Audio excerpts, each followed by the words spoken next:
God. My camera's off anyway, so I can snuggle. All right. But I'm really interested in this presentation. Well, wait a sec. Rachel, you have to mute.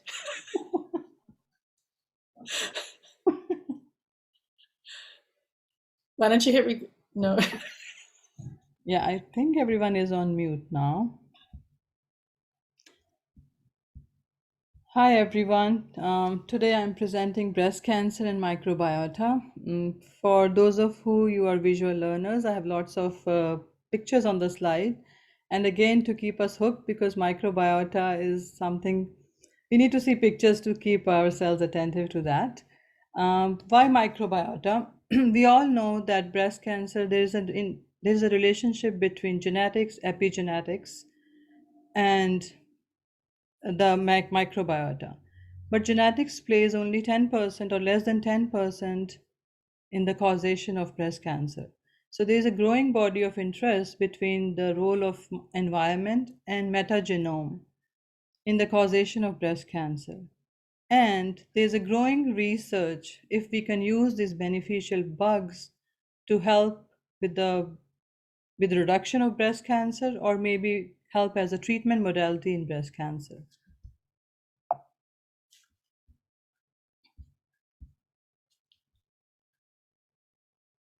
The overview of the slide is, are we more are we more microbe than human?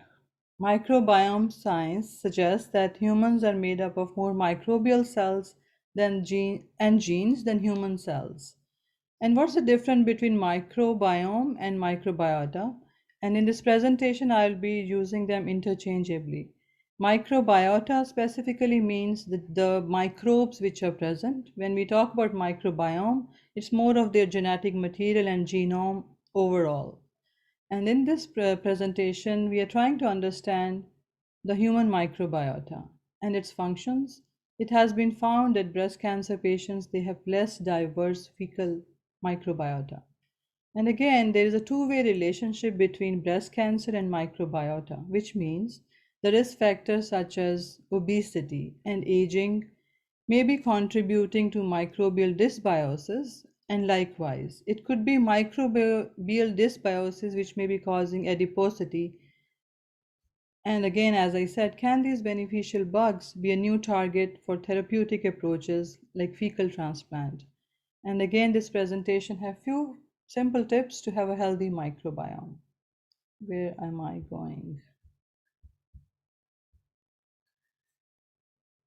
This picture shows where all in our human body the microbiota is present.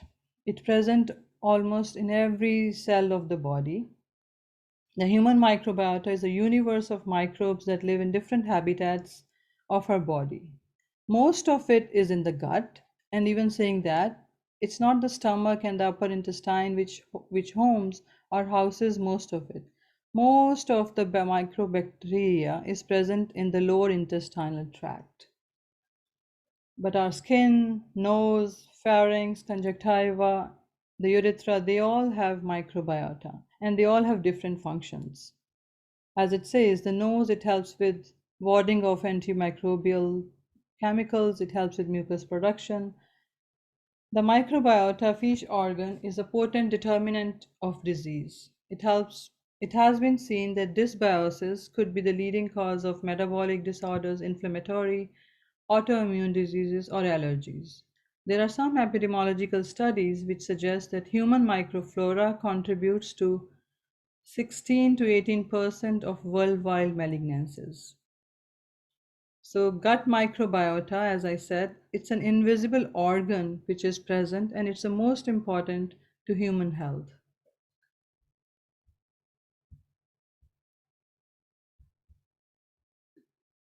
What are the factors which affect microbiota? It's age, race, diet, maternal colonization, hygiene, and environmental exposure. Age. It has been again seen that with increasing age, the diversity of microbiota goes down.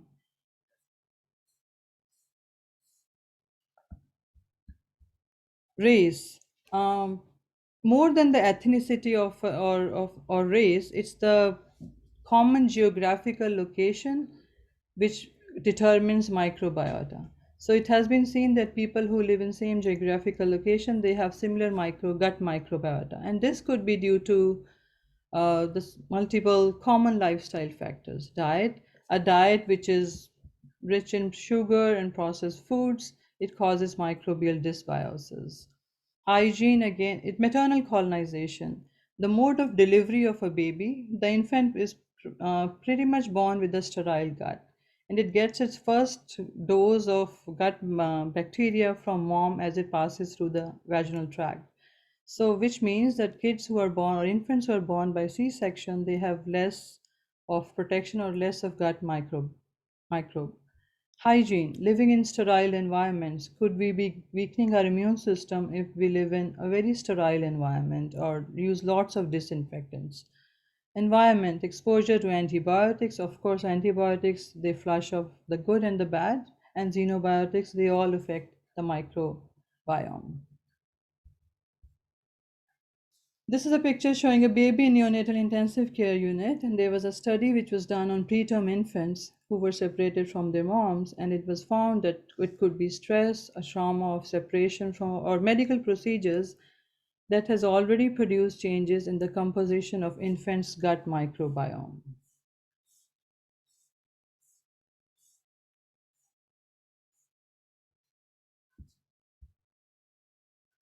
This was a study which was done in India, which showed that a difference between a rural and an urban microbiome. People living in India's rural villages were found to have a richer fiber diet, a healthier gut microbiome composition compared to living in urban areas.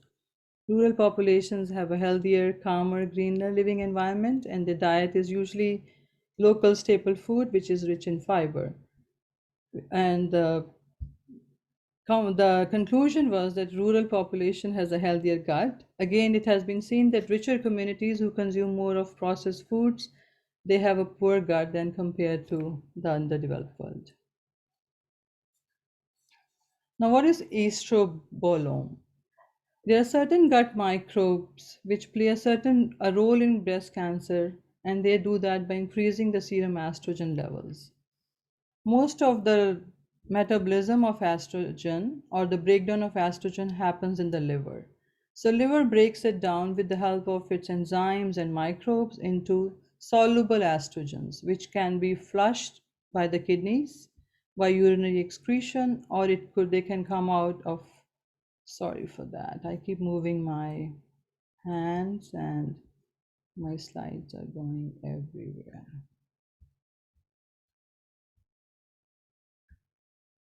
Yeah. So with this, it goes for fecal excretion. But what happens is our human body is designed in such a way that again, when it comes to the intestine, it's the body's last chance to absorb nutrients, or it can distinguish if it's nutrients or the harmful substances. So here deconjugation happens again, and enterohepatic, which means from the intestine, the chemicals and the nutrients, they go back to the liver and in the circulation. And there are certain bacteria here which promote the reabsorption of estrogen, which causes the increase in estrogen levels in the body and contribute to increased breast cancer risk. And this applies to fibroids, endometriosis, PCOS, and other conditions where increased estrogen has been seen. And specifically, there are some microbes which have been seen to increase, which are Clostridium and Ruminococcus families.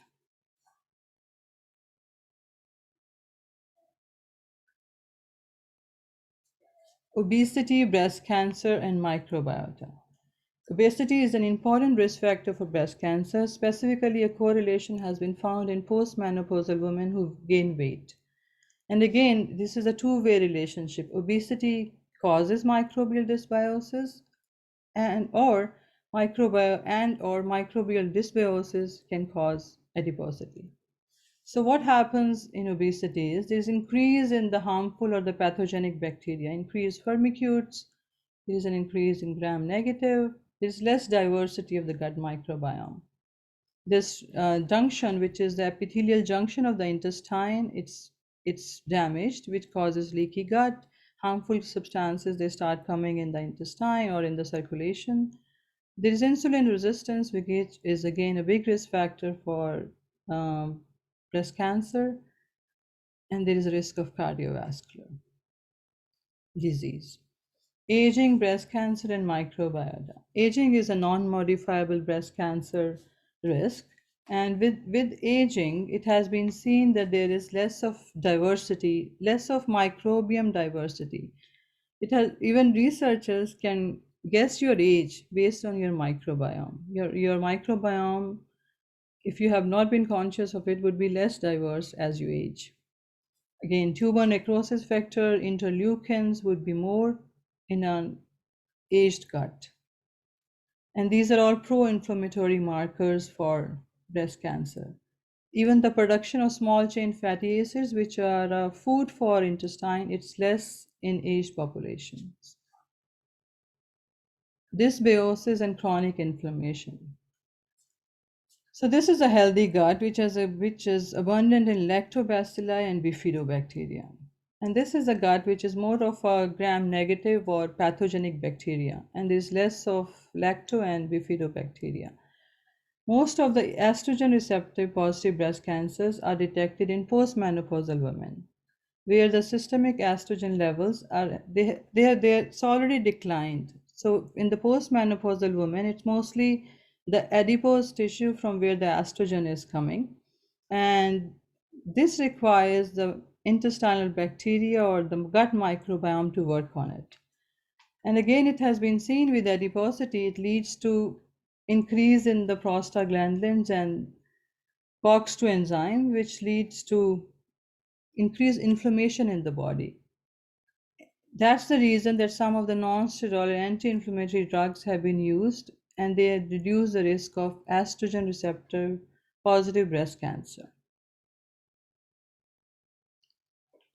What are xenobiotics? Xenobiotics are any chemical substances which are found in an organism that are not naturally produced or expected to be present with that organism. And with our industrialization, we have abundance of xenobiotics in our system. Some of them are PCBs and dioxins, drugs, antibiotics, heavy metals, hormones, especially environmental, plastics, insecticides. The most important consequence of the coevolution of humans with any of the commensals is that our enzymes have evolved to break them down.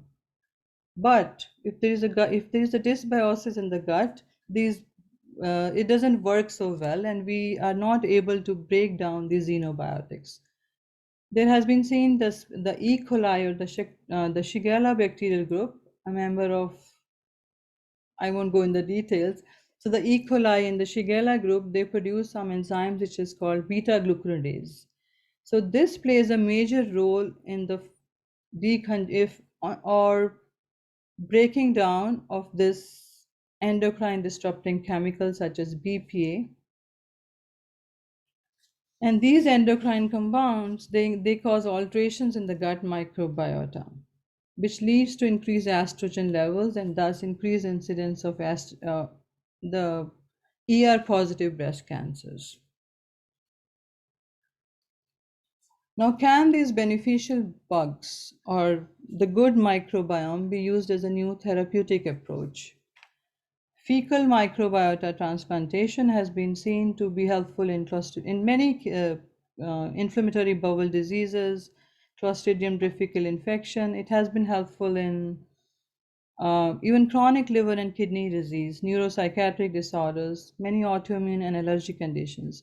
So there is a new body of research or science coming up where more and more studies are done to see if we can use the good microbiome to alter the progression or to even help as a therapeutic modality for breast cancer. Now, tips for healthy microbiota. Eat clean, which means white sugar, white flour, processed foods, chemically enhanced foods, and artificial ingredients to be avoided or minimized because they clearly cause microbial dysbiosis. What are prebiotics food? Prebiotics are the food for your healthy microbiome. So make sure you eat a lot of vegetables as they have a lot of fiber. And fiber is broken down by the commensal or the good bacteria into small chain fatty acids, which is food for your bacteria, for the good, healthy bacteria inside. I don't have phytoestrogens again here, but flaxseed, red clover sprouts, mung bean sprouts, pumpkin seeds, tofu, the five fabulous phytoestrogens have been scientifically proven to promote healthy gut bacteria and to reduce the commensal or the bad bacteria from the gut. Fermented foods. Fermented foods, pickled vegetables, sauerkraut, kefir, and taking probiotics every day, they increase the population of your lactobacilli, the bifidobacteria in the gut. And we just learned that with aging, the diversity of the gut microbiome decreases. But if we supplement with the probiotic and take these pickled vegetables, it has been seen that we can have a diverse microbiome at any age in our life. Cut back on meat or eliminate it. A vegetarian gut has been seen to have less of the harmful bacteria.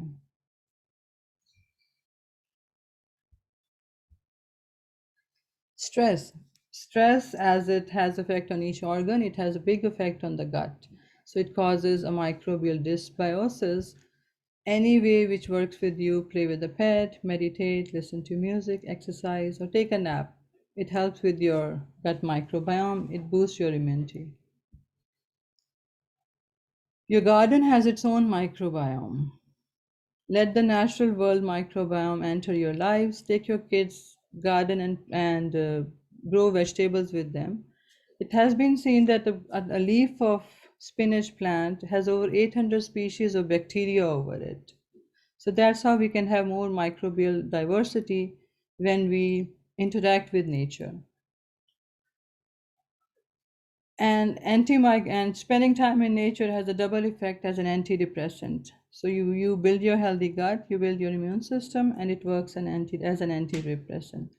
Our sterile, sealed office buildings don't help build the gut microbiome. It's our nature and spending more time there. Researchers have found clear evidence that kids who play outdoors have less physician visits. Sleep like a baby. People who have erratic sleeping patterns, they have more of microbial dysbiosis. So practice sleep hygiene. Okay, eco-friendly cleaning products. It has been seen that chlorine-based or chemical-based uh, household cleaning products, they cause microbial dysbiosis. So use more of green products. Vinegar, baking soda are great examples for that. And last but not the least, are pets the new probiotic? Well, there's a research for everything, and there's a research here saying that young children who have early life exposure to household furry pets increase the richness and diversity of their gut microbiome. There are more upsides to having pets, which is it helps your heart with the oxytocin, it gets you the outside microbiome inside, than the downsides or having a pet. So that brings me to the end of this presentation. Thank you for your patience. And again, I am going other way around. Yeah, I'll just stop the share. Thank you so much. I'll stop.